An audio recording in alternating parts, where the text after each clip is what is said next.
Alors mi-octobre, je suis parti pour une traversée Chambéry-Annecy à travers les Bauges. Si vous n'avez pas encore vu la vidéo, c'est ici que ça se passe. Et aujourd'hui, je vous présente tout le matériel que j'avais pris avec moi et je vous fais également un retour de l'utilisation de tous ces objets durant cette traversée. Alors pour plus de facilité, je vais suivre l'ordre de ma liste Lighter Pack. C'est un petit site ici, je vous le mets sur le côté et je vous mets le lien en dessous dans la description.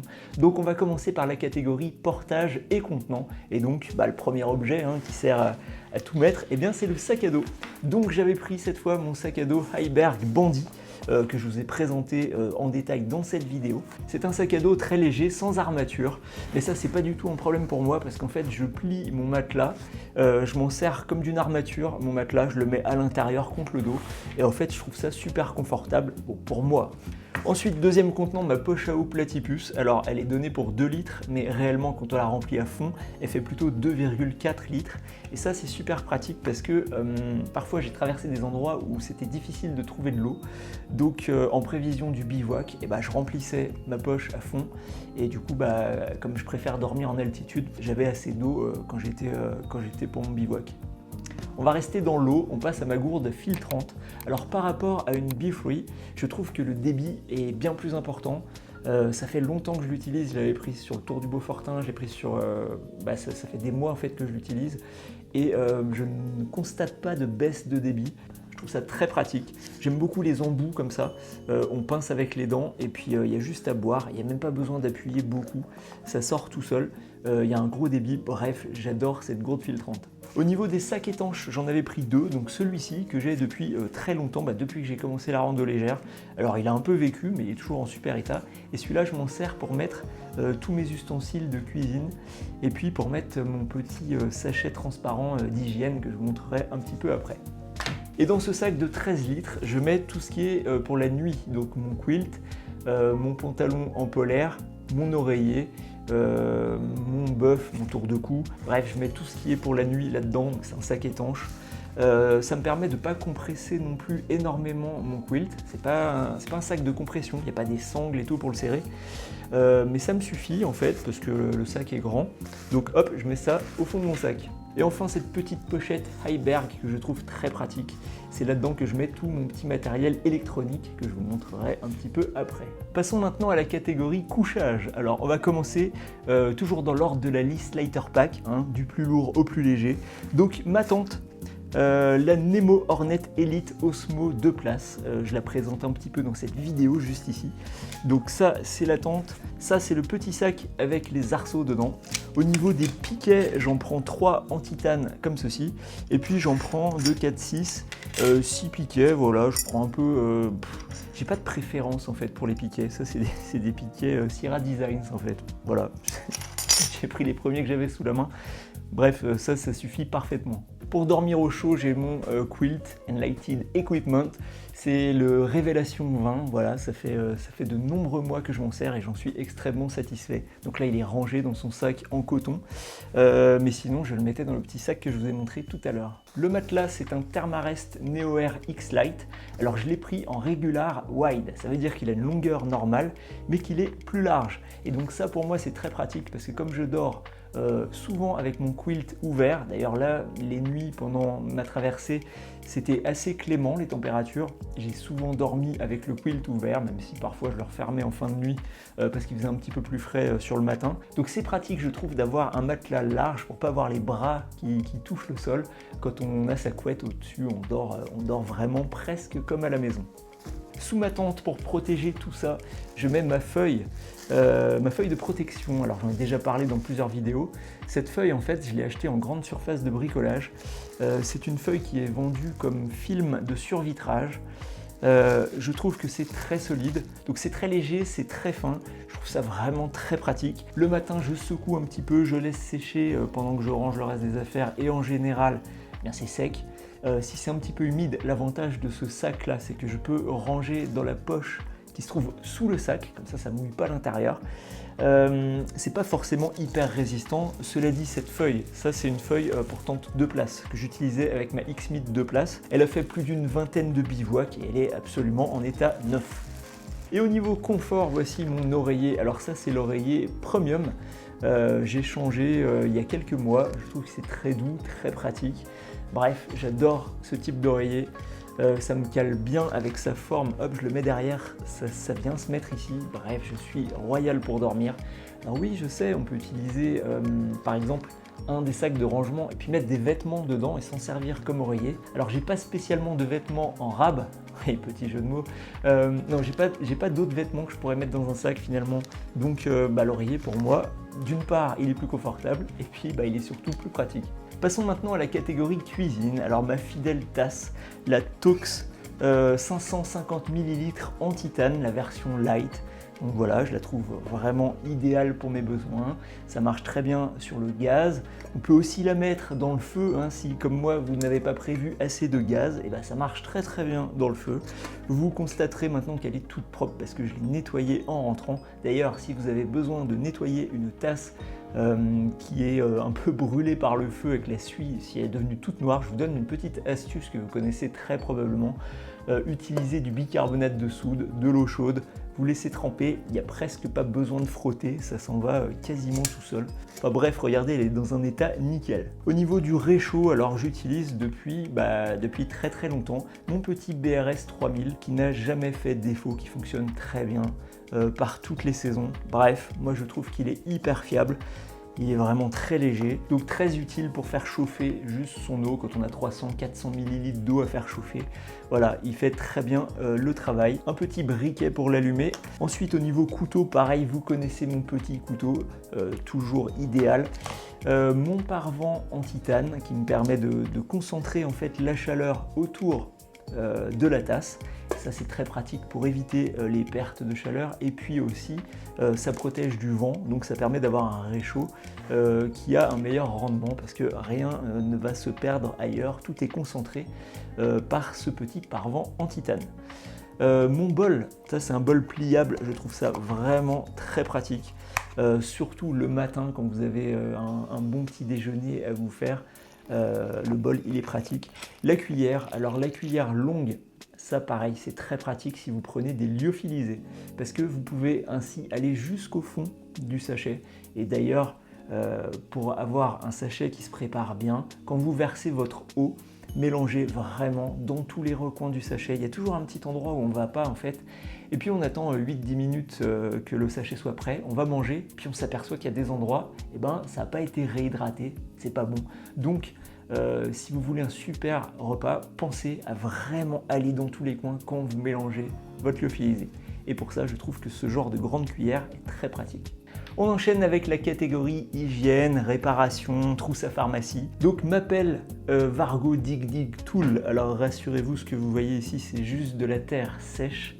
Donc cette pelle, elle est très utile quand vous avez besoin de creuser un trou pour faire vos besoins, car oui, c'est la méthode conseillée pour laisser le moins de traces possible.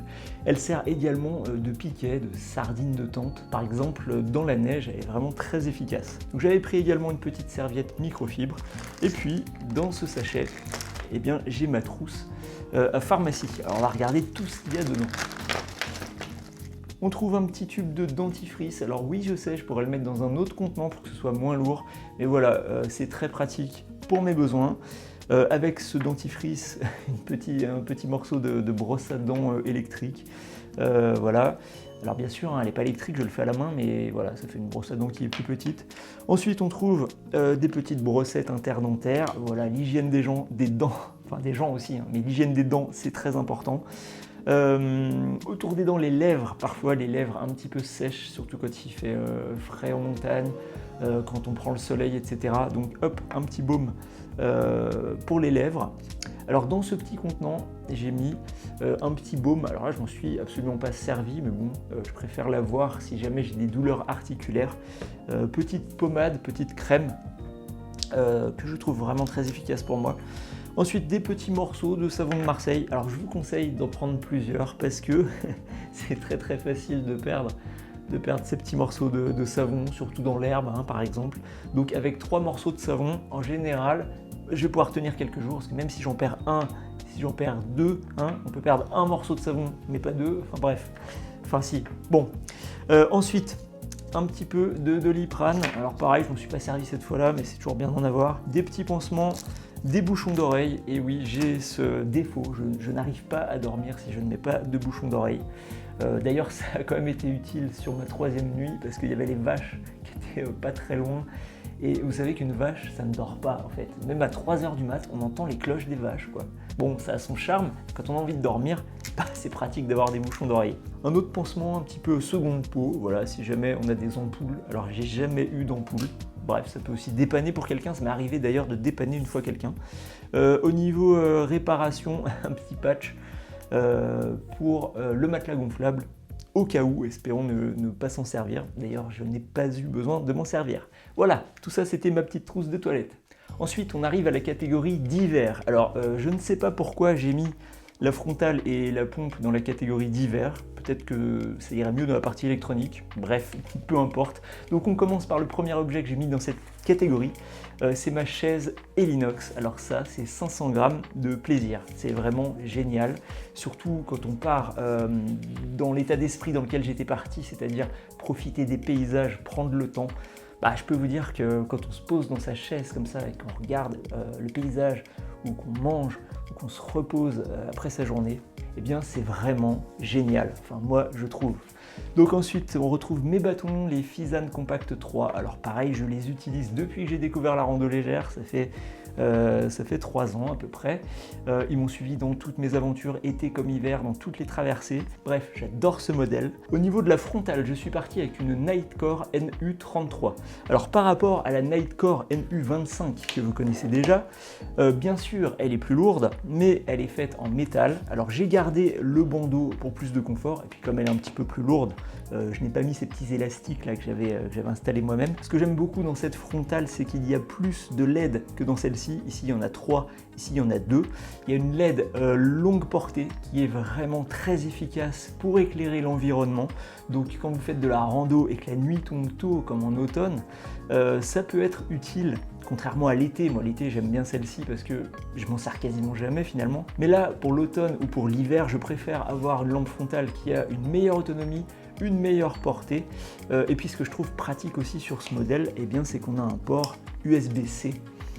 Et voilà, comme on a de plus en plus d'objets qui ont des ports USB-C, bah, c'est quand même pratique d'avoir un seul câble. En parlant d'USB-C, ma pompe de gonflage qui est en USB-C, qui est indispensable à mes yeux quand on a un matelas comme le NeoAir X-Lite qui est très long à gonfler à la bouche, vraiment très long. Et matelas Sea to Summit, ça se gonfle très vite. Cela, il faut y aller. Donc ça, c'est le confort. Et oui, c'est le poids du confort. Donc je porte ça et je suis très content. Je m'en sers depuis plus d'1 an et demi. J'ai jamais eu aucun problème avec. J'ai lu une fois un abonné qui s'en plaignait parce qu'elle s'était déclenchée toute seule dans son sac. Bon, bah certainement. Le bouton, il n'est pas à fleur, hein, il est un peu enfoncé, donc faut déjà y aller pour appuyer dessus. Et puis si vous appuyez une fois, il ne va rien se passer. Il faut appuyer 2 fois. Attention les oreilles. Il faut appuyer 2 fois rapidement pour qu'elle se mette en route. Donc il faut quand même pas avoir de chance pour que ça se déclenche tout seul dans son sac. Donc voilà, toujours hyper satisfait de cette pompe. Et puis j'ai découvert un nouvel usage. Je vous disais tout à l'heure que je n'avais plus assez de gaz. Et donc le dernier soir, j'ai dû faire un petit feu. Alors comme les jours d'avant il avait plu, le bois était assez humide, c'était assez difficile de faire partir le feu. Et en fait, je me suis dit, mais plutôt que de souffler, c'est épuisant quand vous soufflez pour faire démarrer un feu, si on se servait de cette pompe, et alors regardez sur les images, un vrai bonheur, le feu il part tout de suite. Au niveau des vêtements, ma veste de pluie légère, j'avais pris un coupe-vent. Alors je l'ai pris en fait parce qu'il est jaune fluo et comme on est en période de chasse, et que j'allais dans des endroits qui ne sont pas non plus hyper fréquentés, je me suis dit que c'était bien d'être visible. J'ai croisé quelques chasseurs mais au loin. D'ailleurs j'avais également pris un sifflet. Voilà, donc un sifflet pour me signaler. Et c'est vrai qu'il m'arrivait de temps en temps de siffler un peu tout seul dans mon coin. Je me disais, voilà, comme ça, s'il y a des chasseurs dans le coin, ils vont se dire que je ne suis peut-être pas un sanglier. Voilà. Ensuite, mon petit bonnet en polaire, un tour de cou, une paire de chaussettes. Ensuite, une micro-polaire très légère, pantalon en polaire très pratique pour dormir la nuit. Et puis, j'allais oublier ma petite paire de gants fin. Ça aussi très pratique parce que les soirées étaient fraîches. Et puis un caleçon de rechange dans le sac. Ensuite on arrive à la partie électronique. Alors j'avais pris 2 batteries externes car vous le savez je filme avec mon smartphone. Donc voilà, comme j'ai fait beaucoup d'images, j'avais réellement besoin de mes 2 batteries. Il me restait un petit peu de quoi charger encore une fois le dernier jour, mais c'était utile que je prenne ces batteries. Donc j'ai pris ma Nightcore NB10000 que j'ai depuis déjà de nombreux mois et qui m'a suivi sur de nombreuses aventures. Elle est vraiment très bien. Mais en ce moment, je découvre la NC10000, donc c'est toujours Nightcore. Et vous le voyez, elle n'a pas du tout la même forme. Elle est plus arrondie, elle est plus petite mais plus épaisse. Et en fait, la technologie est complètement différente. Elle est conçue, celle-ci, pour les altitudes élevées. C'est-à-dire que les batteries qui sont à l'intérieur résistent bien mieux à la pression différente, à l'altitude. Petit point supplémentaire sur ce modèle, vous voyez ici, il y a 2 LED. Donc en fait, ça fait une lampe d'appoint. Donc on appuie quelques secondes. Et voilà, ça fait une petite lampe qui peut vous dépanner sous la tente dans la nuit. Au niveau des angles qui sont arrondis, je trouve que c'est plus pratique aussi à ranger, parce qu'ici on a des angles qui sont un petit peu pointus et qui peuvent, selon l'endroit où vous la rangez, ça peut dépasser et ça peut gêner un petit peu dans le rangement. Ici on n'a pas de problème, c'est vraiment arrondi partout. Bref, je suis très satisfait de cette nouvelle petite batterie. Ensuite j'avais également mon Garmin InReach Mini, voilà, que je prends régulièrement dans toutes mes sorties. Un câble, alors comme c'est un iPhone que j'ai, c'est un câble avec l'embout Lightning, voilà, et de l'autre côté c'est de l'USB-C, donc comme sur les Nightcore on a de l'USB-C, et ben c'est pratique. Ensuite j'avais pris ma Coros Vertix 2, alors ça c'est une montre qui a une autonomie incroyable. Alors je ne me souviens plus exactement combien il me restait de batterie après ces 4 jours où je m'en suis servi intensivement, mais c'était plus de la moitié, donc pas besoin de la recharger quand on part plusieurs jours, donc du coup j'avais pas pris de câble. Et puis dans les accessoires, mon petit trépied qui sert à filmer. Voilà, donc très léger, je peux le mettre sur mes bâtons, je peux le poser sur un rebord, en haut d'un poteau s'il est assez large. Bref, très pratique pour faire les images que vous avez pu voir dans ma vidéo. Ensuite, dans la liste, j'avais noté micro, mais je vais vous faire une petite révélation. Donc le micro que j'utilise en général, c'est celui-ci, donc ça, c'est un récepteur. Récepteur qui vient se brancher sur mon smartphone. Et puis ça c'est l'émetteur que je mets sur moi. Donc quand je suis parti pour cette traversée, eh bien j'ai pris l'émetteur, mais le récepteur, il est resté chez moi. Donc ça évidemment ça sert à rien sans l'émetteur. Donc en fait j'ai pris un truc qui m'a servi à rien et je n'ai pas pu enregistrer le son comme d'habitude.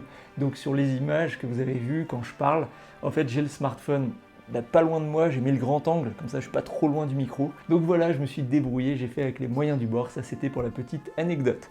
Donc c'était tout le contenu de mon sac à dos, 5,7 kg, un tout petit peu moins, de matériel. Bien sûr, il faut ajouter l'eau, il faut ajouter la nourriture. La nourriture, j'étais principalement avec des lyophilisés, j'avais 1,8 kg de nourriture pour les 4 jours. Et puis pour l'eau, ça variait, je pouvais avoir 500 ml et je pouvais avoir jusqu'à, je vous disais tout à l'heure, la platypus fait 2,4 litres, donc 2,4 plus 500 ml, j'étais quasiment à 3 litres quand il fallait que j'ai beaucoup d'eau le soir pour le bivouac. J'espère que cette vidéo vous a plu, merci de l'avoir regardée, puis je vous dis à très bientôt pour la prochaine.